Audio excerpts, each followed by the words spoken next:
8 জানুয়ারি বৃহস্পতিবার 26 খ্রিস্টাব্দ। প্রিয় সন্দ্বীপের যাত্রী সাধারণ, ভালোবাসা নিন, শুভেচ্ছা নিন। প্রেজেন্ট সোনালী সন্দ্বীপ, সন্দ্বীপ দর্পণ, যমুনা টেলিভিশন। আমি সন্দ্বীপের জনগণের খেদমতে স্থানীয় সাংবাদিক চারু মিল্লাত বলছি। স্বপ্নের ফেরি বাঁশবাড়ি থেকে ছেড়ে আসবে 1:30 সো 1:30।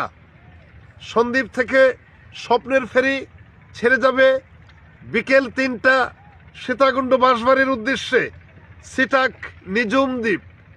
সন্দ্বীপ থেকে 1:30 ছেড়ে যাবে সীতাকুণ্ড বাঁশবাড়ির উদ্দেশ্যে, আর বাঁশবাড়ি থেকে ছেড়ে আসবে 3:30 সন্দ্বীপের উদ্দেশ্যে।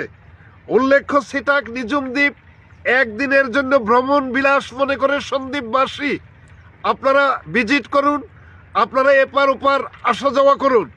আপনাদের ধারণা হবে এখানে কোনো লোহার গন্ধ নাই, এখানে কোনো তেলের গন্ধ নাই। এখানে first class, second class, third class. Third class বলা হলো সেটা হচ্ছে যারা অন্য অন্য তুলনায় অনেক ভালো, অনেক বেটার, অনেক সাশ্রয়। আপনারা সিটাক নিজুম দ্বীপে আসা যাওয়া করুন। প্রতিদিন 2.5 লক্ষ টাকা লস দিচ্ছে, এভাবে কতদিন দেবে? কিন্তু বর্ষাকালে এটি হবে সন্দ্বীপের জন্য মাইল ফলক।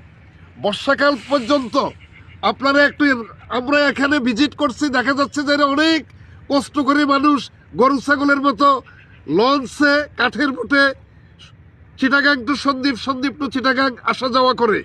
আপনারা এই দুইটা পরিবহনে আসা যাওয়া করুন। Thank you.